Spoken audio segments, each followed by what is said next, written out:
അവൻ്റെ വിരലുകൾ അവളുടെ നാസികത്തുമ്പും കടന്ന് ആദരങ്ങൾ വഴി പാഞ്ഞതും നിദ്രയുടെ ഉള്ളിൽ ഒരു മിന്നൽ പിണർ പാഞ്ഞതുപോലെയായി.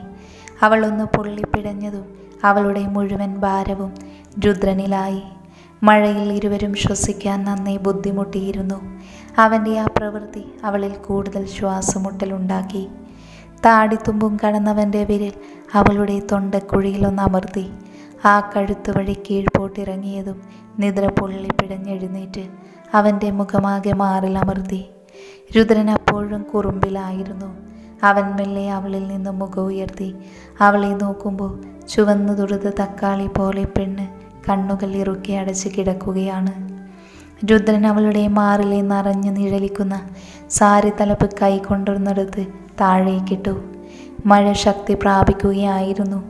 നിദ്ര കണ്ണുകൾ തുറക്കാൻ മടിച്ചുകൊണ്ട് ശ്വാസം വലിച്ചെടുത്തപ്പോൾ അവയൊന്ന് കൂടുതൽ ഉയർന്ന് താഴ്ന്നുകൊണ്ടവനെ കൂടുതൽ ഉന്മാദനാക്കി തീർത്തു. കഴുത്തുവഴി പിന്നെയും വിരൽ പായിച്ചവൻ അവളുടെ നീലക്കേറുപോലുള്ള അണിവയറിൽ വിരലോടിച്ചപ്പോൾ നിദ്ര പൊങ്ങി ഉയർന്നു. ദേവേട്ട മതി. നിദ്രയുടെ കൈ അവൻ്റെ കൈത്തണ്ടയിൽ പിടിമുറുക്കിക്കൊണ്ട് അവനിൽ നഖശക്തം തീർത്തപ്പോൾ രുദ്രൻ അവളുടെ മഴ വീണു വെള്ളം പറ്റിയ ആലില വയറിൽ മുഖം പൂഴ്ത്തി. അവൻ്റെ മുഖമാകെ അവളുടെ വയറിൽ ഓടിയലഞ്ഞ് നടക്കുമ്പോൾ നിദ്ര തളർന്നു പോയിരിക്കുന്നു. ഇനി അവനെ നിയന്ത്രിക്കാൻ വയ്യാത്തതുപോലെ സിരയിൽ താപം പുകഞ്ഞൊഴുകുന്നു.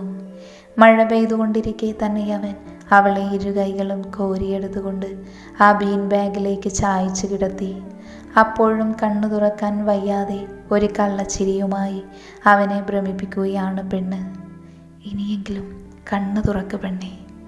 രുദ്രൻ മുഖം താഴ്ത്തി കഴുത്തോരം ചുടുനിശ്വാസം വീഴ്ത്തക്ക രീതിയിൽ പറഞ്ഞപ്പോൾ നിദ്ര കണ്ണുകൾ പിടഞ്ഞു മെല്ലെ തുറന്നവനെ നോക്കി. കൂമ്പിയടയാൻ നിൽക്കുന്ന അവളുടെ കണ്ണുകളിൽ ഇതുവരെ ഇല്ലാത്തൊരു ഭാവം. രുദ്രൻ ഞൊടിയിടയിൽ പിൻകഴുത്തിൽ കൈ ചേർത്ത് അവളെ ചെറുതായൊന്ന് ഉയർത്തി തന്നോടടുപ്പിച്ചുകൊണ്ട് ആദരങ്ങൾ കവർന്നു. നിദ്ര അവൻ്റെ നനഞ്ഞു കുതിർന്ന വെള്ളം വീഴുന്ന ടീഷർട്ടിൽ അള്ളി പിടിച്ചുകൊണ്ട് അവനെ കൂടുതൽ അവളോടടുപ്പിച്ചു. ഭ്രമിപ്പിക്കും വിധം അവളിൽ നിന്നും ഉയരുന്ന മൂളലുകളും ഞരക്കങ്ങളും അവനെ മറ്റൊരു ലോകത്തെത്തിച്ചിരുന്നു. അതിരങ്ങൾ നുണഞ്ഞ് മതിവരാതെ അവൻ ആ നാവ് കൂടി ബന്ധിച്ചപ്പോൾ പെട്ടെന്നൊരു ഇടിവെട്ടി നിദ്രയൊന്ന് ഞെട്ടി. അവൻ അവളുടെ ചോര ചുവച്ച ചുണ്ടുകളെ സ്വതന്ത്രമാക്കിക്കൊണ്ട് അവളെ മാറോട് ചേർത്ത് പിടിച്ചു. ഇടിമുഴക്കം നിന്നതും രുദ്രൻ അവളെ പിന്നെയും ചായ്ച്ചു കിടത്തി. അവളുടെ കണ്ണുകളിൽ ചെറുമയക്കം ബാധിച്ചതുപോലെയാണ് അവൾ അവനെ നോക്കുന്നത്. ഇന്നെനിക്ക് തീരെ ക്ഷമയില്ല കേട്ടോ. നീ വേണമെങ്കിൽ നിർത്താൻ പറഞ്ഞു പെണ്ണേ.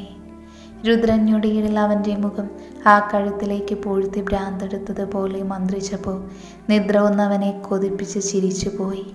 അത് മതിയായിരുന്നു അവന് പിന്നെ അവളിൽ ആധിപത്യം ഉറപ്പിക്കാൻ. രുദ്രൻ അവൻ്റെ നനഞ്ഞൊട്ടിയ ടീഷർട്ട് കഴുത്തുവഴി ഊരിയെറിഞ്ഞു. അവൻ്റെ പൊള്ളുന്ന നോട്ടം താങ്ങാനാവാതെ നിദ്ര ഇറുക്കെ കണ്ണുകളടച്ചു. വളരെ സാവധാനം അവളിലെ ഓരോ മാറ്റവും ആസ്വദിച്ചുകൊണ്ടവൻ അവളെ തന്നെ ഉറ്റുനോക്കിയിരുന്നു. കണ്ണുകൾ ഉയർത്താനോ അവനെ തടയാനോ വയ്യാതെ നിദ്ര മടിച്ചു കിടക്കുമ്പോൾ അവൻ അവളെ അവൻ്റെ നെഞ്ചോടണച്ചു പിടിച്ചു. അവൻ്റെ താടിരോമങ്ങൾ മാറിൽ കുത്തി തുളഞ്ഞപ്പോൾ നിദ്ര അവൻ്റെ നഗ്നമായ ചുമലിൽ നഖം താഴ്ത്തി അവനെ നോവിച്ചുകൊണ്ടിരുന്നു.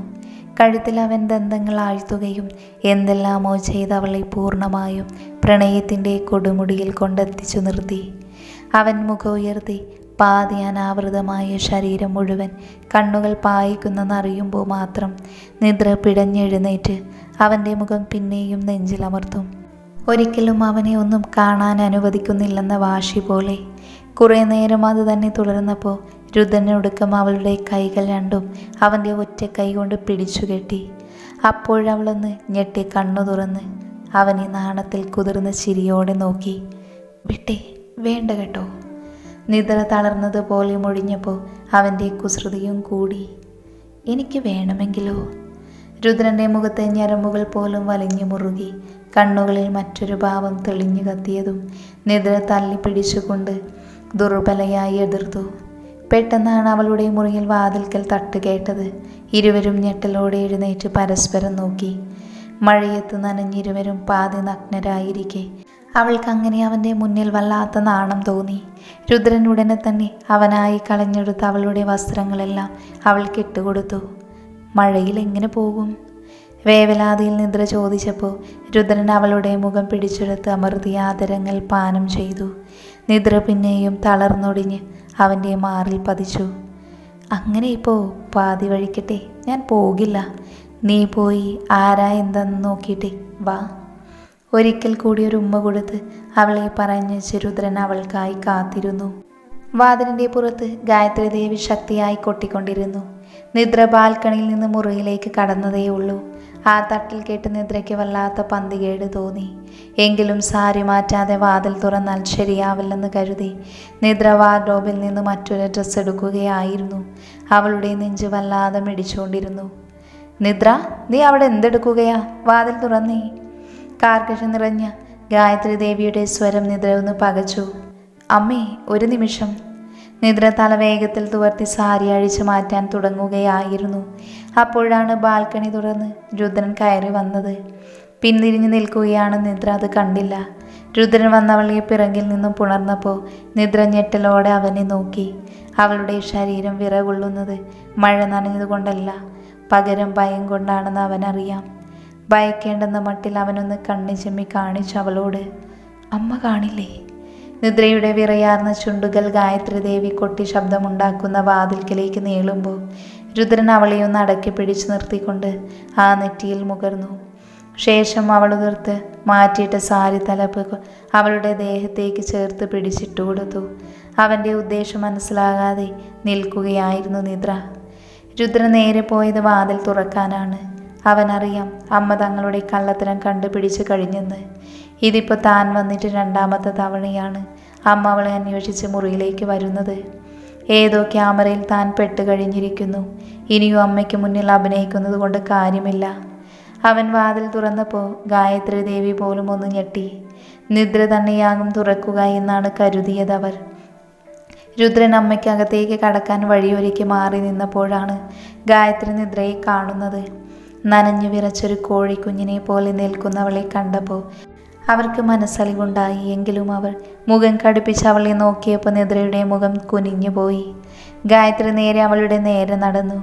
രുദ്രൻ അമ്മ എന്താണ് ചെയ്യാൻ പോകുന്നതെന്ന് വീക്ഷിക്കുകയായിരുന്നു. അവർ ചെന്ന് നിദ്രയുടെ മുഖം പിടിച്ച് അവരുടെ നേർക്ക് നിർത്തി. നിദ്രയുടെ മിഴികൾ സജലങ്ങളായിരുന്നു. എത്ര നാളായി ഇത് തുടങ്ങിയിട്ട്? ശാന്തമെങ്കിലും കൂർത്തതായിരുന്നു അവരുടെ സ്വരം. നിദ്ര ഒന്നും മിണ്ടാൻ വയ്യാതെ നിൽക്കുകയായിരുന്നു. അങ്ങനെ തന്നെ അമ്മയോട് നുണ പറഞ്ഞതിൽ അവൾക്ക് ആ സമയം വല്ലാത്ത കുറ്റബോധം തോന്നി. നിദ്രയുടെ കണ്ണുകൾ നിറഞ്ഞു ചാടാൻ തുടങ്ങി. അമ്മേ, അവളെ വിട്ടേക്ക്, ഞാനായെല്ലാം തുടങ്ങി വെച്ചത്. രുദ്രമെല്ലെ അവരുടെ അടുത്തേക്ക് നടന്നു ചെന്നുകൊണ്ട് പറഞ്ഞപ്പോൾ ഗായത്രി ദേവി നിദ്രയെ വിട്ട് രുദ്രൻ്റെ നേർക്ക് തിരിഞ്ഞു. അവൻ നടന്നു വന്ന വഴിയിൽ ഉടനീളം വെള്ളം ഇറ്റുന്നുണ്ടായിരുന്നു. ഗായത്രി ദേവി രൂക്ഷമായി മകനെ നോക്കി. സാറ് നിന്നെ വിട്ടുപോയത് കാരണമാണോ നീ ഇപ്പോൾ ഇവളെ തേടി വന്നിരിക്കുന്നത്? ഗായത്രി ദേവിയുടെ ഹൃദയം തകർക്കുന്ന വാക്കുകൾ കേട്ട് രുദ്രനു മറുപടിയില്ലാതെയായി. അമ്മേ, നിദ്രവേദനയോടെ വിളിച്ചുപോയി. ഗായത്രി ദേവി കണ്ണുരുട്ടി അവളെ നോക്കിക്കൊണ്ട് ചുണ്ടത്ത് വിരൽ വെച്ച് ശബ്ദിക്കരുതെന്ന് കാണിച്ചു. ഞങ്ങൾ പരസ്പരം ഒരുപാട് സ്നേഹിക്കുന്നുണ്ടമ്മേ. അതറിയാൻ ഞങ്ങൾ വൈകിയെന്ന് മാത്രം. അല്ലാതെ സാറ് പോയത് കൊണ്ടല്ല ഞാൻ ഇവളെ തിരക്കി വന്നത്. രുദ്രൻ്റെ വാക്കുകളും കടുത്തു. നിന്നോട് ഞാനൊരു വിശദീകരണവും ആവശ്യപ്പെടുന്നില്ല. നിന്നെ ഈ വീട്ടിൽ നിന്നും തന്നെ ഞാൻ ഒഴിവാക്കിയതാണ്. എനിക്ക് ചോദിക്കാനുള്ളത് ഇവളോടാണ്. ഗായത്രി ദേവി നിദ്രയുടെ നേർക്ക് തിരിഞ്ഞപ്പോൾ അവളുടെ ഉള്ളം കിടുകിടാ വിറച്ചു. നിന്നോട് ഞാൻ 1000 തവണ ചോദിച്ചതല്ലേ എന്താ നീ എന്നിൽ നിന്ന് മറച്ചു വെക്കുന്നതെന്ന്? ഞാനൊന്നും കണ്ടുപിടിക്കില്ല എന്ന് കരുതിയോ? ഇതിപ്പോൾ രണ്ടാമത്തെ തവണയല്ലേ ഇവൻ വരുന്നത്. ഞാനൊന്നും അറിയുന്നില്ലെന്നാണോ നിന്റെ വിചാരം? എത്ര നാൾ എന്നിൽ നിന്നും ഇതെല്ലാം മറച്ചു വയ്ക്കാമെന്നായിരുന്നു മോള് കരുതിയത്?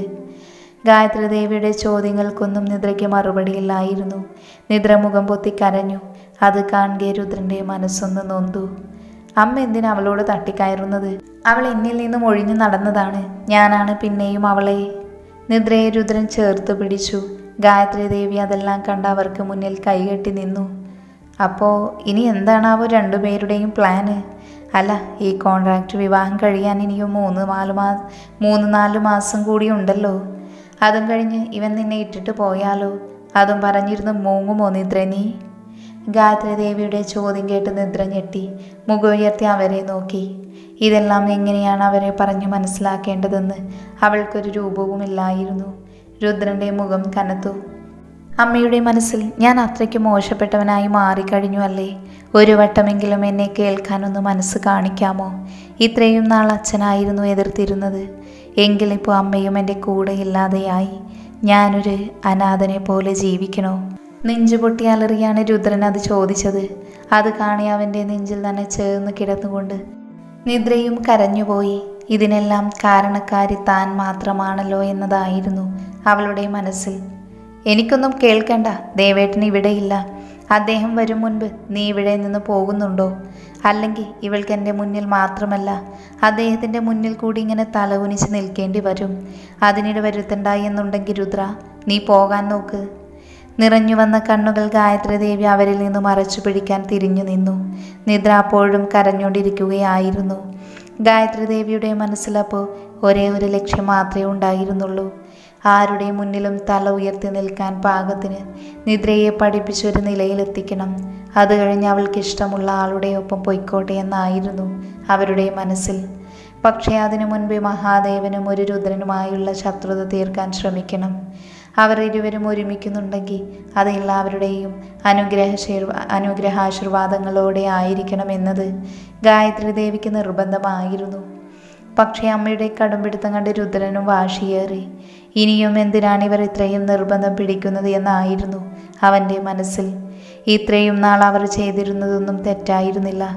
താൻ ഉപേക്ഷിച്ചിരിക്കുന്ന ഒരു സമയത്താണ് അവൻ നിദ്രയെ കൈപിടിച്ച് കൂടെ കൂട്ടിയത്. അതിന് മൂലമാണ് തന്നെയും അവർ ഉപേക്ഷിച്ച് കളഞ്ഞത്. അതിലൊന്നും രുദ്രന് പരാതിയില്ല. പക്ഷേ ഇപ്പോൾ ഇരുവരുടെയും മനസ്സൊന്നിച്ച സ്ഥിതിക്ക് അവരെ അകറ്റി നിർത്താൻ ശ്രമിക്കുന്നത് നല്ലതായി അവന് തോന്നിയില്ല. ഞാൻ പോകണമെന്നുള്ളത് അമ്മയ്ക്ക് നിർബന്ധമാണോ? രുദ്രൻ ഒരിക്കൽ കൂടി അമ്മയോട് ചോദിച്ചു. ഗായത്രി ദേവി തിരിഞ്ഞവനെ നോക്കാൻ കൂട്ടാക്കിയില്ല. അതിൻ്റെ അർത്ഥം തന്നെ താൻ പോകണമെന്നുള്ളതാണെന്ന് രുദ്രൻ ഊഹിച്ചു. ഞാൻ ഇവിടെ നിന്ന് പോകുന്നുണ്ടെങ്കിൽ ഇവളും എൻ്റെ ഒപ്പം കാണും. ഉറച്ച സ്വരത്തിൽ പറയുന്ന രുദ്രനെ നിദ്രയും ഗായത്രി ദേവിയും ഒരുപോലെ ഞെട്ടലോടെ നോക്കി. നിദ്രയ്ക്ക് അത് തീരെ ഉൾക്കൊള്ളാൻ കഴിയുന്നുണ്ടായിരുന്നില്ല. നിനക്ക് വേണ്ടത് എന്താണെന്ന് വെച്ചെടുത്തോ. ഇപ്പോൾ ഈ നിമിഷം എൻ്റെ കൂടെ വരണം ദേവേട്ടാ. അവൻ്റെ ഉറച്ച തീരുമാനം പോലെയുള്ള സ്വരം കേട്ടപ്പോൾ നിദ്ര നിസ്സഹായതയോടെ അവനെ വിളിച്ചു. അവൾക്കതിന് കഴിയില്ലായിരുന്നു. ഒരിക്കലും അച്ഛനെയും അമ്മയെയും ഉപേക്ഷിച്ച് പോകാൻ അവൾക്ക് കഴിയില്ല എന്ന് അവനും അറിയാം. പക്ഷേ രുദ്രനെയും ഉപേക്ഷിക്കാൻ അവൾക്ക് വയ്യ. എന്ത് ചെയ്യണമെന്നറിയാത്ത ഒരു ത്രിശങ്ക് സ്വർഗത്തിൽപ്പെട്ട അവസ്ഥയിലായിരുന്നു നിദ്ര. രുദ്രനാണെങ്കിൽ തൻ്റെ തീരുമാനത്തിൽ നിന്നും അണുവിട മാറാതെ അങ്ങനെയും നിന്നു.